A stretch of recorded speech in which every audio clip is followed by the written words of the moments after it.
2025 ബഡ്ജറ്റും finance ബില്ലും പ്രകാരം real എസ്റ്റേറ്റിലുള്ളവർക്കും construction മേഖലയിലുള്ളവർക്കും ബിൽഡിങ്ങുകൾ construct ചെയ്ത് വാടകയ്ക്ക് കൊടുക്കുമ്പോൾ ഇൻപുട്ട് ടാക്സ് ക്രെഡിറ്റ് എടുക്കുവാൻ അനുകൂലമായൊരു വിധി സുപ്രീം കോടതിയിൽ നിന്നും ഉണ്ടായി.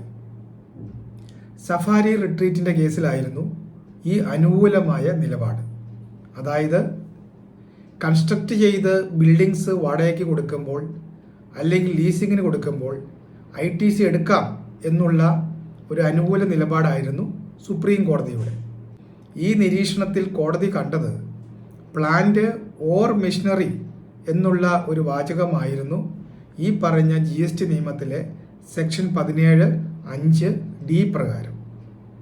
പക്ഷേ കേന്ദ്ര ഗവൺമെൻറ് കഴിഞ്ഞ ദിവസം കൊണ്ടുവന്ന ഫൈനാൻസ് ബില്ലിൻ്റെയും അടിസ്ഥാനത്തിൽ ഈ നിയമത്തിൽ ഒരു ഭേദഗതി നടത്തിയിരിക്കുകയാണ്.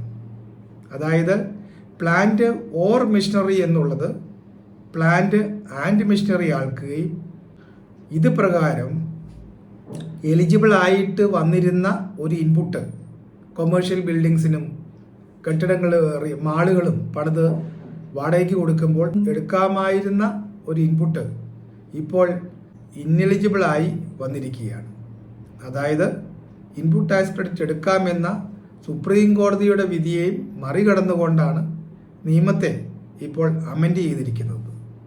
ഇതിൻ്റെ ചുരുക്കം എന്ന് പറഞ്ഞാൽ നമുക്ക് ഇനിമേൽ കമേഴ്ഷ്യൽ ബിൽഡിങ്സ് പണിത് വാടകയ്ക്ക് കൊടുക്കുമ്പോൾ അതിൻ്റെ റോ മെറ്റീരിയൽസിനും കൺസ്ട്രക്ഷൻ എക്യുപ്മെൻറ്റ്സിനും എല്ലാം എടുക്കാമായിരുന്ന ഒരു ഇൻപുട്ട് എടുക്കാൻ പറ്റുകയില്ല എന്നുള്ള കാര്യം ഒന്നുകൂടി അടിവരയിട്ട് പറഞ്ഞിരിക്കുകയാണ്. നിയമവും അതനുസരിച്ച് അമെൻഡ് ചെയ്തിരിക്കുകയാണ്. മാത്രവുമല്ല ഇതിന് റെട്രോസ്പെക്റ്റീവ് എഫക്റ്റും കൊടുത്തിട്ടുണ്ട്. അതായത് GST നിലവിൽ വന്ന ജൂലൈ 1, 2017 മുതൽ ഇതിന് പ്രാബല്യം കൊടുത്തിരിക്കുകയാണ്. ഇതാണ് പുതിയ ഒരു അമെൻമെൻറ്റ് ഈ പറഞ്ഞ 2025 ബഡ്ജറ്റും ഫിനാൻസ് ബില്ലും വഴി ഇപ്പോൾ നിലവിൽ വന്നിരിക്കുന്നത്.